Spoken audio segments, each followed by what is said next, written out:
नमस्कार। आप सबका दोबारा से मेरे YouTube चैनल पे स्वागत है। आज आशा करता हूँ आप सबके सब खुश होंगे, मंगल से होंगे। माता के सभी भक्तों को मेरा कोटि कोटि प्रणाम। भोले भंडारी के सभी भक्तों को मेरा कोटि कोटि प्रणाम। आज का जो नया टॉपिक है मेरा, वो है राहु महाराज के ऊपर। अब राहु महाराज के साथ में सभी लोग डरे हुए हैं। जिस किसी की कुंडली पे राहु महाराज आए या जिस किसी के ग्रह के साथ गोचर होना शुरू हो गया, जैसे अभी थोड़े टाइम पहले यूट्यूब पे बहुत सारे वीडियोस आए थे, कंजशन होने वाला है, शनि का राहु के साथ कंजशन होने वाला है, और हुआ भी, और बहुत लोगों को उसको नुकसान भी हुआ। अब इस नुकसान से बचा कैसे जा सकता है, मेन टॉपिक ये है। ऐसा होने वाला है ये तो सब कह रहे हैं, ऐसा होगा, आगे फ्यूचर में भी होगा, ये भी सब जानते हैं।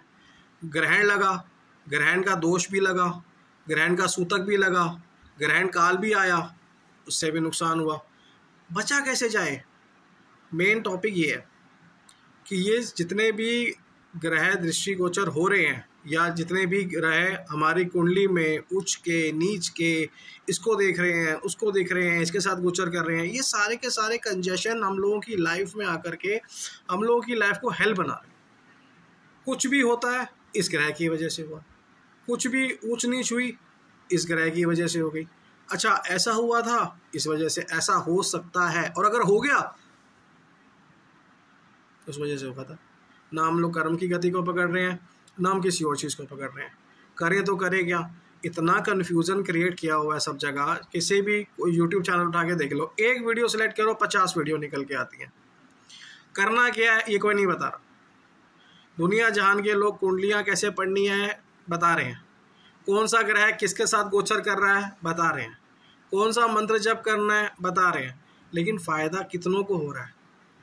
मेरे ख्याल से अगर 1 लाख बंदे की कुंडली कोई इंसान देख रहा है, वैसे तो कोई देख नहीं पाया आज तक कितनी कुंडलियाँ, मुश्किल से 10 या 12 पूरे दिन में कुंडली देख लेते होंगे। कोई भी हो, इवन मैं भी हूँ, एक्यूरेट हम लोगों ने बताया, सामने वाला कर नहीं पाया, ग्रह करने नहीं देते। क्या करें, कोई तो इसका सॉल्यूशन होगा। एक सॉल्यूशन है, बहुत ज़बरदस्त सॉल्यूशन है। अभी हमारा टॉपिक है राहु महाराज के ऊपर। राहु केतु की उत्पत्ति कैसे हुई हम सारे जानते हैं। समुद्र मंथन हुआ, छोटा सा दोबारा बताया था। समुद्र मंथन हुआ, अमृत का कलश निकला, अमृत के लिए सारे देवी देवता भागे, सारे राक्षस भागे। भगवान ने मोहिनी का रूप लिया, राक्षसों ने राक्षस जो है वो आकर के अमृत पान कर गए। सूर्य चंद्रमा ने देखा, विष्णु भगवान को बताया, भगवान ने मोहिनी रूप त्याग करके सुदर्शन चक्र निकाला, सर काट दिया, सर बन गया राहु, धड़ बन गया केतु। राक्षस थे, श्राप दे दिया उन्होंने, क्योंकि गले से नीचे उतर गया था, तो जो उसका रक्त गिरा उससे बने प्याज लहसुन, जो कि औषधीय गुण रखते हैं। किसी भी तरह की बीमारी होती है, मोस्टली डॉक्टर्स यही कहते हैं कि लहसुन खाओ, प्याज खाओ, खासकर 60s के बाद में। और सबसे इम्पोर्टेंट चीज़, राहु के रक्त की बूंदों से तंबाकू बना था और केतु की रक्त की बूंदों से प्याज लहसुन बना था। इसलिए आपने देखा होगा कि जो तंबाकू है, तंबाकू किसी को हजम नहीं होता। कई विद्वान ये भी कहते हैं कि गैया के रक्त से, गैया मतलब गौ माता, गौ माता के रक्त से जो है, जो बूंदें धरती के ऊपर पड़ी, उन बूंदों से तंबाकू का जो है बीज फूटा, उसकी वजह से तंबाकू बनता है। इसीलिए वो किसी को हजम नहीं होता, उससे कैंसर होता है। मोस्टली 99.99% केसेस में कैंसर होता है, चाहे वो किसी भी फॉर्म में तंबाकू लिया गया हो, उससे कैंसर होता ही होता है। कैंसर स्पेशलिस्ट सारे के सारे ये कहते हैं, इवन पैकेटों पे छपा होता है। हम लोग खैर इस टॉपिक में नहीं जा रहे हैं, वो कभी किसी और दिन इसके ऊपर डिस्कशन करेंगे कि क्या कैसे हुआ था और क्या सृष्टि के अंदर बीज फूटे, अंकुरित हुए और क्या क्या उनसे परिणाम निकला। अभी हमारा मेन टॉपिक है राहु। अब राहु महाराज को शांत कैसे किया जाए, और उनको शांत करने के पश्चात अपनी कुंडली में उनसे बेनिफिट कैसे लिया जाए, हमारा इस समय मोटिव ये है। हर एक की कुंडली में, हर एक की ग्रह स्थिति के साथ में राहु महाराज गोचर करते ही करते हैं। लगन कुंडली के अंदर में राहु और केतु हमेशा वक्री मिलेंगे, कभी किसी के साथ मारवी नहीं होते। 1 या 2% कुंडलियाँ होती हैं लाखों के अंदर में जिसमें पॉजिटिव रिजल्ट्स आते हैं, बाकी सबके साथ नेगेटिव रिजल्ट्स। राहु जिस किसी ग्रह के साथ बैठेगा उसकी मति भ्रष्ट कर देगा, वो ग्रह खराब कर देगा। सूर्य और चंद्र के साथ तो वैसे ही उनका 36 का आंकड़ा है। ग्रहण लगते हैं ना, वो राहु का और केतु महाराज की कृपा से लगते हैं। सूर्य चंद्रमा को ग्रहण लगते हैं जो। अब इन गोचरों का हमारी लाइफ पे नेगेटिव असर तो आ ही रहा है, इसको पॉजिटिव में कैसे कन्वर्ट किया जाए, आज इसी टॉपिक पे डिस्कशन करने आया हूँ मैं। सिंपल सा उपाय है, सिर्फ राहु महाराज की पूजा करने से ये चीज़ें काफ़ी हद तक कम करी जा सकती हैं। ठीक कोई नहीं कर सकता, लगन में जो हो गया, जो ग्रह जहाँ बैठ गया उसको कोई नहीं ठीक कर सकता, ब्रह्मा जी की वाणी है, लेकिन उसके असर को काफ़ी हद तक मैलिफाइड किया जा सकता है। अब कई लोग कहते हैं भोले भंडारी की पूजा करो, बिल्कुल करो। भोले भंडारी को रुद्राभिषेक कराओ, राहु शांत हो जाएगा, बिल्कुल हो जाएगा।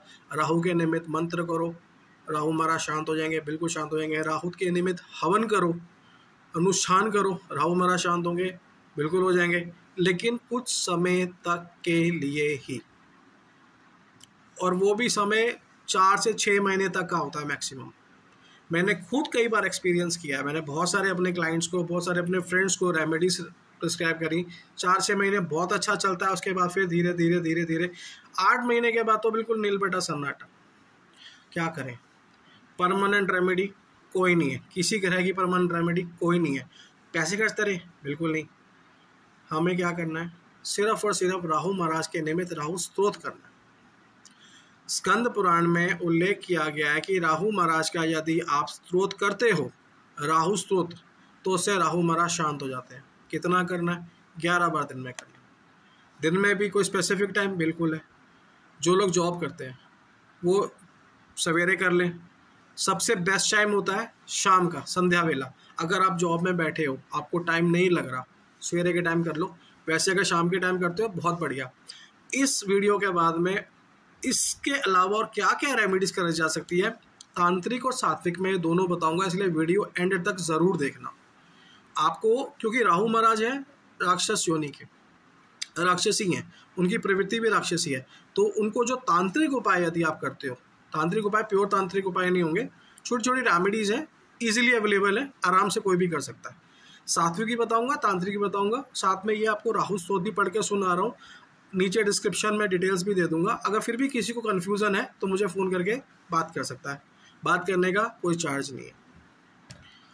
राहु स्तोत्र, पहले गुरु महाराज का ध्यान करेंगे।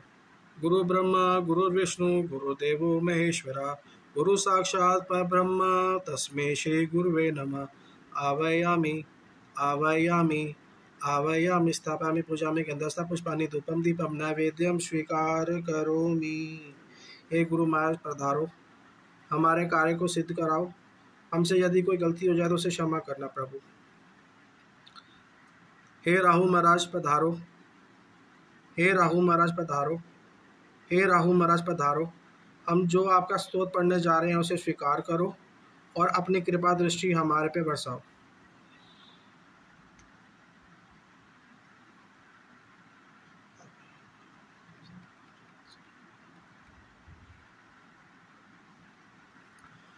अब यहाँ पे मैंने 2 छोटे छोटे मंत्र बोले, एक तो मेरे गुरु महाराज का जो मैंने आपके सामने जाहिर कर दिया, एक मैंने राहु महाराज को बुलाया। राहु महाराज का एक तो शाम का समय है जब ये वीडियो मैं बना रहा हूँ, सबसे बढ़िया समय है। दूसरा, राहु का मंत्र इतना ज़ोर से बोल के नहीं बुलाया जाता, राहु महाराज को मन मन में याद करके उनको बुलाया मैंने और यहाँ पे बिठा दिया है। और राहु महाराज से प्रार्थना करिए कि हे राहु महाराज आप पधारें, और यदि कोई त्रुटि हो जाए तो हमें क्षमा कीजिए और अपने हिस्से का भाग लेके जाइए और हम सब पे आशीर्वाद प्रदान करें।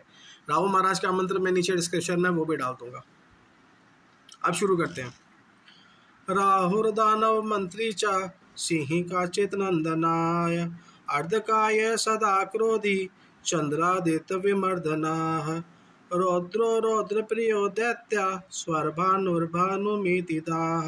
ग्रहराज सुधापायी राकातिथ्यभिलाषुकाः, कालदृष्टि कालरूपः श्रीकंठा हृदयाश्रयाः, विधुन्तुदः सैहिकेयो घोररूपो महाबलाः, ग्रहपीडा करो दृष्टि रत्नानेत्रो महदराः, पंचविषया नामान्ति स्वर्माविता राहु सदा नराः, यः पठेन् महती पीडा तस्य नश्यन्ति केवलम्, आरोग्य पुत्रमतुला श्रेयं धानु पशुं तथाः, ददाति राहु तस्मै ये पठेन्त स्तोत्रमुत्तमम्, तदन्त पठयन्तु सततं पठते यस्तु जीवेद्वर्षं शतनराः इति श्रीस्कंदपुराणे राहुस्तोत्रम संपूर्णम। बीच बीच में थोड़ी सी त्रुटि हो गई, क्षमा कीजिएगा उसके लिए। ये तो घर परिवार वाली बात है, जितना हो सकता है उतना मैं कोशिश करता हूँ करने के लिए, फिर भी ग्रह अपना असर दिखाई जाते हैं, इसमें कोई दो राय नहीं है। बाकी अब आपको मैं आगे तांत्रिक और सात्विक उपाय बता रहा हूँ, उसको ध्यान से सुनिएगा। पहला उपाय है, राहु के निमित्त जैसे मैंने बोला हवन होते हैं, तो जो हवन में जो संविधा डलती है वो होती है दूबा। दूबा जो होती है ना, चाहे दूरबा बोलो चाहे दूबा बोलो, जो उसके ऊपर की कपोली होती है वो तो चढ़ जाती है गणेश जी के ऊपर, जो उसके 3 सिरे निकले होते हैं। जो ऊपर का फूल सा पतला सा होता है वो तो गणेश जी को अर्पण हो जाता है। जो नीचे का हिस्सा होता है, जड़ से ऊपर तक की टहनी, उसको तोड़ के सुखा के वो राहु के निमित्त जो है अर्पण की जाती है। दूसरा, ये हवन का पार्ट हो गया। दूसरा, अब तांत्रिक उपाय सुन लो। पौवा होता है, शराब का पौवा। शराब के मेरे ख्याल से 3 बोतलें आती हैं, 3 टाइप की। पौवा आता है, आधा आता है, और उसके बाद बोतल आती है। तो पौवा मतलब जिसके अंदर 180 ml के आसपास जो आती है वो आपको 180 ml शराब लेनी है, साथ में एक नमकीन का पैकेट लेना है। बुधवार के दिन और शनिवार के दिन ये उपाय किया जाता है। बुधवार के दिन करो तो अति उत्तम है। शाम के टाइम आपने परचेस किया, दिन में 12-1 बजे भी दुकानें खुल जाती हैं, आपने लिया, देसी मिल जाए तो अति उत्तम, देसी नहीं मिलता तो कोई भी सस्ता सा ले आओ, 80, 100, 125, 150 से ऊपर मत जाना। और एक 10 रुपये का या 20 रुपये का नमकीन का पैकेट ले आओ। घर आओ, शाम के टाइम अपने ऊपर से ऐसे 5 बारी उतारो, ऐसे करके ऐसे नमस्कार करो, राहु महाराज से प्रार्थना करो कि हे राहु महाराज अपना कोप हमारे ऊपर से शांत करें, और इसके साथ ही चले जाएं।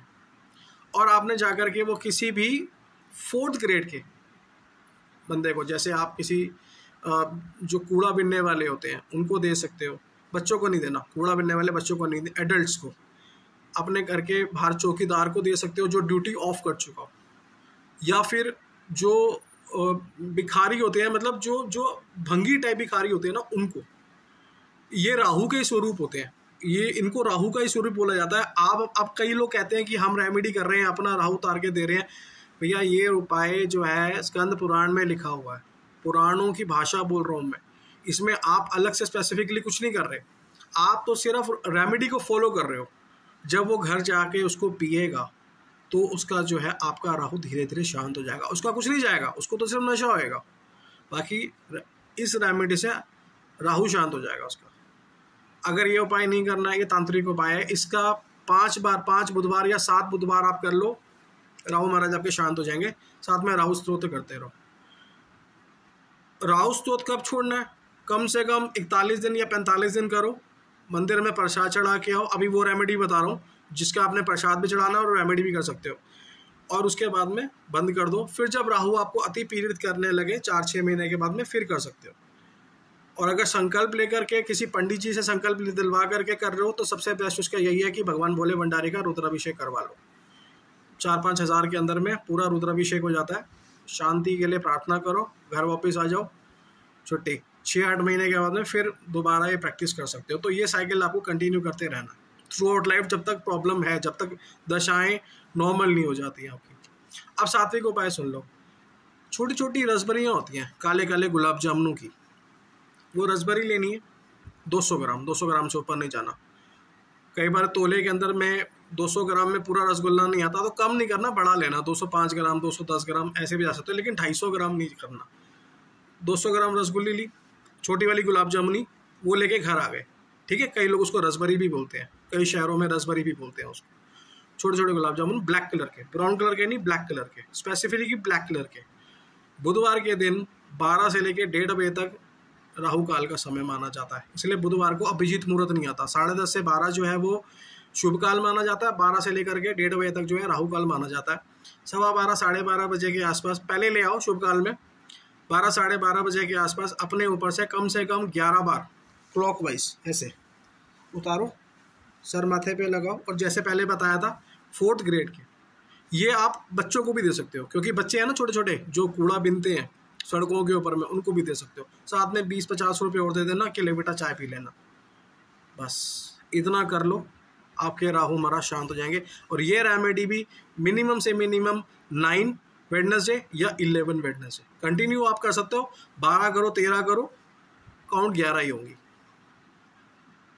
ये छोटी छोटी रेमेडीज करो, राहु स्तोत्र करो और अपने राहु महाराज को शांत करो। जिस किसी भाव में बैठे होंगे कुंडली के, आपको positive results with in a month मिलने स्टार्ट हो जाएंगे।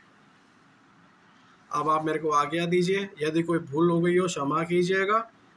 जय माता दी। और कहने की ज़रूरत नहीं है, चैनल को लाइक करें, सब्सक्राइब करें, शेयर करें और कमेंट्स ज़रूर दें। जय माता दी, जय राहु महाराज, जय गुरु महाराज।